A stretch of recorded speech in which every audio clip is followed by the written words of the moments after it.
Welcome to the Explainer. Okay, let's dive into this. Today, we're unpacking a truly fascinating philosophical text by the author Xu Feng, titled Consciousness Can Hear the Voice of the Greatest Creator. Now, whether you're deeply interested in philosophy or just kind of curious about how we humans perceive reality, this text offers a radically different way of thinking about our senses.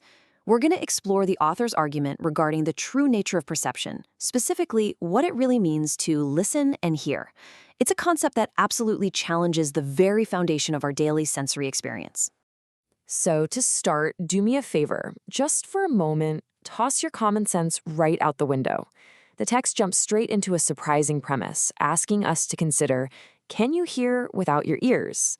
Normally, we think of hearing as a strictly mechanical process, right? Sound waves hitting an eardrum. But the author invites us to completely step outside that box and consider a much broader, almost limitless definition of what hearing can actually be. To ground this abstract, paradoxical idea in reality, the text brings up the historical example of the incredible American author Helen Keller. Even though she was deaf and blind, she was actually able to clearly hear the people around her. She didn't use her ears, she used her touch. By placing her index finger on a speaker's lips, her middle finger on their nose, and her thumb on their throat, she perceived their voice perfectly. The text points out that she could even hear the melody of a violin just by resting her hand on the instrument. The author uses this to prove a foundational point. Hearing isn't exclusive to the ear. The text expands on this concept by sharing some really interesting examples right out of nature. The author notes that people with arthritis can actually hear or perceive upcoming shifts in the climate through the aching in their joints, long before the weather visibly changes. Furthermore, the source points out that ducks and plants hear the subtle arrival of spring way before we humans even notice a temperature shift. Through these examples, the author demonstrates that perception goes far, far beyond just human ears. It's a full-body environmental experience. And this brilliantly illustrates Xu Feng's core framework, the 3 levels of listening. Let's walk through this carefully. At the primary level, we use our physical ears, but the text argues that ears only pick up superficial appearances, which are totally fleeting. At the secondary level, we use our broader senses, like touch or intuition. This picks up the process of things and is more enduring, but it's still a mix of reality and illusion. Finally, we reach the highest level, using our pure consciousness. According to the text, only consciousness can hear the genuine, eternal essence of reality. To really make this distinction clear, the author uses the specific example of hearing the phrase, "I love you." Hearing "I love you" with just your physical ears means you're merely perceiving a sweet, pleasant sound. The text argues this is entirely superficial and ultimately fleeting. However, if you hear "I love you" with your highest level of consciousness, you aren't just processing sound waves, you're perceiving the genuine essence of a selfless, enchanting, and eternal love. It's the difference between hearing the word and perceiving the truth behind the word. This leads to one of the most profound paradoxes presented in the source material. The text argues that the loudest sound in the universe is actually silence, but it's not the physical silence you hear when you just plug your ears. The author explains that the sound of this ultimate silence can only be heard through pure consciousness. It's a striking contrast. While our physical world is full of loud, chaotic noise, the spiritual world communicates in a profound silence that requires immense focus to tap into. The author gives us a fascinating metaphor to explain how this conscious hearing works in practice. With physical hearing, your ears pick up a loud wind or your skin feels a gentle breeze. But with conscious hearing, the text claims you can quiet your mind to actually hear the cooling essence of Arctic ice on a sweltering hot day, instantly cooling you down. Or you could hear the warming essence of volcanic lava on a freezing night. The text emphasizes that this isn't framed as mere imagination or pretending. The author insists it's an actual, tangible perception that becomes available when the mind is totally quiet. Now, you might be wondering, why can't I do that right now?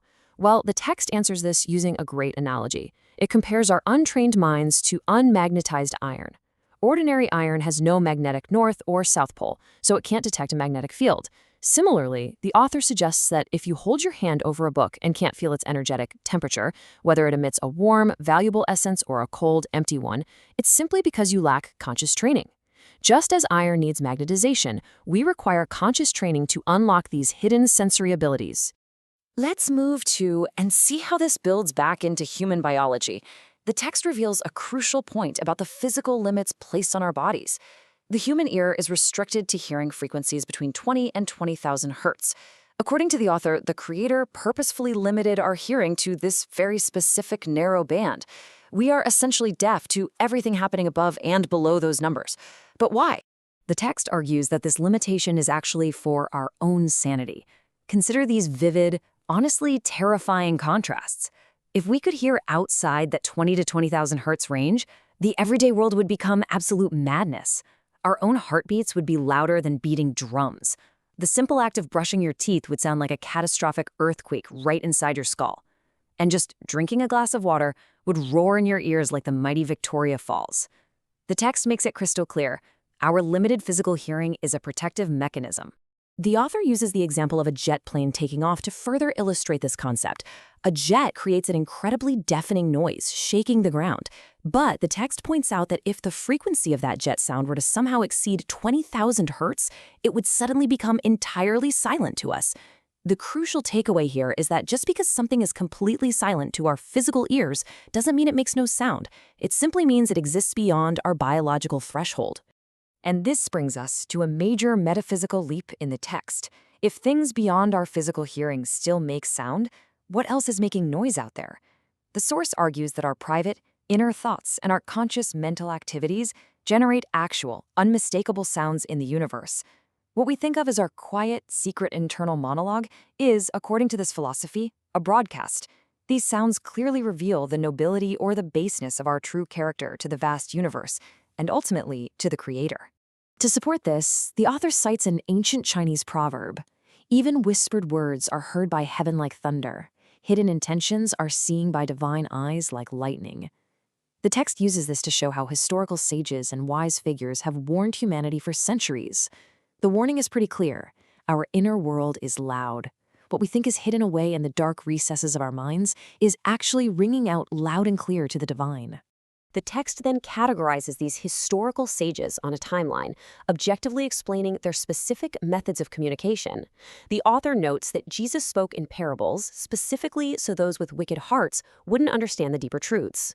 Shakyamuni, or the Buddha, is noted as speaking primarily for those already on a higher spiritual path. And Lao-Tzu understood that if petty-minded individuals grasped the deep mysteries of the universe, they would cause endless harm.